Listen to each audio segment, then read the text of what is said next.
बागुईहाटी के जगतपुर इलाके में अब हर तरफ डर और दहशत का माहौल है।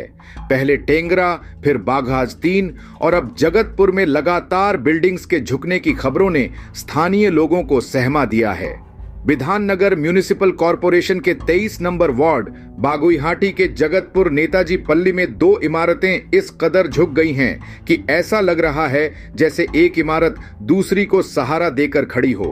जैसे ही ये घटना सामने आई, 23 नंबर वार्ड के काउंसिलर झिंकू मंडल ने इस मामले की गंभीरता को समझते हुए विधाननगर नगर निगम को लिखित शिकायत दी। स्थानीय निवासियों का कहना है कि ये इमारतें एक तालाब को पाटकर कुछ छोटे से प्लॉट पर बनाई गई थीं और सिर्फ कुछ ही सालों में ये इमारतें एक दूसरे से सटी हुई खतरनाक स्थिति में खड़ी हो गईं। घरों के मालिक मिथुन कर ने इस मामले पर कुछ भी कहने से इनकार कर दिया है, लेकिन स्थानीय लोग लगातार डरे हुए हैं। उनका कहना है कि अगर जल्द से जल्द कोई कदम नहीं उठाया गया तो कभी भी बड़ा हादसा हो सकता है, जिसमें जान माल का नुकसान भी हो सकता है। काउंसिलर झिंकू मंडल ने इस स्थिति को लेकर चिंता जाहिर की है। उन्होंने विधाननगर नगर निगम को इस गंभीर खतरे की जानकारी दे दी है। उनका कहना है कि स्थानीय निवासियों की सुरक्षा को प्राथमिकता दी जानी चाहिए। वहीं इस मुद्दे पर राजनीति भी शुरू हो गई है। वर्तमान स्थानीय पार्षद का कहना है कि यह बिल्डिंग उनके कार्यकाल में नहीं बनी, बल्कि ये पूर्व के तृणमूल काउंसिलर आशा नंदी के समय की है। बीजेपी के राज्यसभा सांसद शमिक भट्टाचार्य ने भी इस मामले में विधाननगर नगर निगम की कार्यप्रणाली पर सवाल खड़े किए हैं। बागुईहाटी के लोगों को अब सिर्फ अधिकारियों और प्रशासन से उम्मीद है कि जल्द ही इन झुकी इमारतों को लेकर जरूरी कदम उठाए जाएंगे ताकि किसी बड़ी दुर्घटना को टाला जा सके।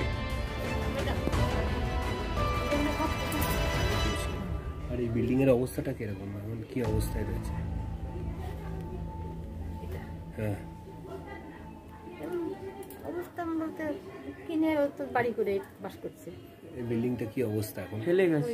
এখন তো হেলে গেছে বিল্ডিংটা। হয়তো আমাদের গায়ে পড়বে। গায়ে পড়লে আমরাই আগে আমাদেরই আগে যাবে। এটা কি জানিয়েছিলেন কাউন্সিলরকে যে এই বিল্ডিং? সবাই জানে, সবাই জেনে শুনে এই কাজ করেছে। এই জমিটা তো বিক্রি হবে না, মানে বলে না দালাল ফালাল আছে, অনেক রকম লোকজন আছে। পুকুরটার উপর ভরাট করে, পুকুরের উপর ভরাট করে চাই জমি।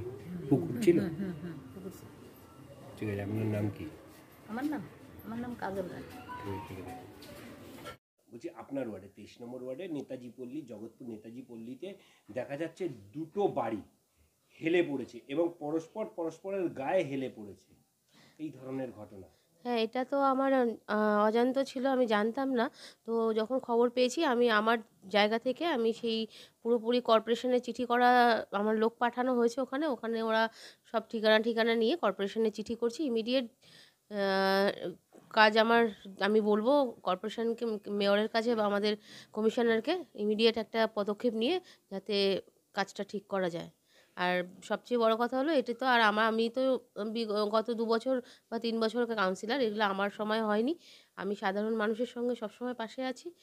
মানুষের বিপদে সবসময় আমি তাদের পাশে আছি। আমি দেখবো যাতে এই বিপদটা থেকে এড়িয়ে কিভাবে ঠিক করা যায়। ছোট জায়গা, জলাশয়ের ওপর এত বড় 3 তলা 4 তলা বাড়ি, এক কাটাও জমি নয়, কয়েক ছটাকের ওপর এত বড় বড় বাড়ি করেছে এবং পরস্পরের বিপজ্জনকভাবে, এই গার্ডেন রিচ থেকে ধরুন সমস্ত কিছু বিপজ্জনকভাবে বাড়ি হেলে পড়ছে, ভেঙে পড়ছে, প্রাণহানির সংখ্যা তো থেকেই যাচ্ছে আপনার। হ্যাঁ, অবশ্যই। এটা যদি এরকম কোনো একটা অ্যাক্সিডেন্টলি কিছু হয়, নিশ্চয়ই বাড়িতে অনেক লোকজন আছে, হবে, সেটা আমিও এখন ইনসিকিউর ফিল করছি, কারণ এরকম ব্যাপার একটা হয়ে গেলে অসুবিধা হয়ে যাবে। তো আমি যত তাড়াতাড়ি পারি দেখছি আমি সেটা ঠিক করার ব্যবস্থা করছি। আর এরপর থেকে মানে কড়া পদক্ষেপের নিয়েই আমি কর্পোরেশনের ছাড়া আমি কোনো কাজই করতে দিচ্ছি না, বিল্ডিং করতে দিচ্ছি না। তো এরপর থেকে আরও একটু স্টেপ নিয়ে দেখতে হবে। এগুলো তো পার্সোনাল বাড়ি সবার। এবার এই পার্সোনাল বাড়িতে তো আমাদের কাউন্সিলরদের আপনারা জানেনই, সেরকম কোনো আমরা কোনো রকমই বাড়ি সংক্রান্ত ব্যাপারে আমাদের কোনো রকম কোনো কিছু থাকে না। তো আমি দেখবো আরও একটু পদক্ষেপ নিয়ে আমি যাতে এরকম কাজ আর না হয় ওয়ার্ডে, সেটার অবশ্যই খেয়াল রাখবো। হ্যাঁ, বিপজ্জনক বাড়ি যেগুলো আছে সেগুলো দেখে বিরোধ করবো। আর অবশ্যই আমি কর্পোরেশনের সঙ্গেই থাকবো। আমি চিঠি করে দিচ্ছি, আজকেই চিঠি করে আমি ইমিডিয়েট এটার একটা পদক্ষেপ নিচ্ছি। আমার নাম ঝুঙ্কু মণ্ডল, 23 নম্বর ওয়ার্ড, বিধাননগর কর্পোরেশন। ওর পৌর নিগমের বেশ কিছু দেখা যাচ্ছে হেলে পড়েছে বাড়ি, বিপজ্জনক বাড়ি, প্রাণ যাচ্ছে, ঝুঁকির বসবাস হচ্ছে। একে অপরের দিকে দোষারোপ করছেন। পূর্বতন কাউন্সিলর বলছে এটা আমার আমলে হয়নি, বর্তমান কাউন্সিলর বলছে এটা আমার আমলে হয়নি। দু বছর ধরে আমি এটা হলো তৃণমূলের বাংলা, এগিয়ে Bangla. Rapid urbanisation is a reality. এখানে বাসস্থানের প্রয়োজন আছে, কিন্তু কলকাতার উপকণ্ঠে দমদম, পানিহাটি, কামারহাটি, বরানগর 5 তলা বাড়ি যেখানে হয় না সেখানে 8 তলা বাড়ির পারমিশন দিচ্ছে। সমস্ত জায়গায় কাউন্সিলরদের রফা। এক একজন ইঞ্জিনিয়ারের খালি রোজগার দেখুন কিভাবে লুট চলেছে।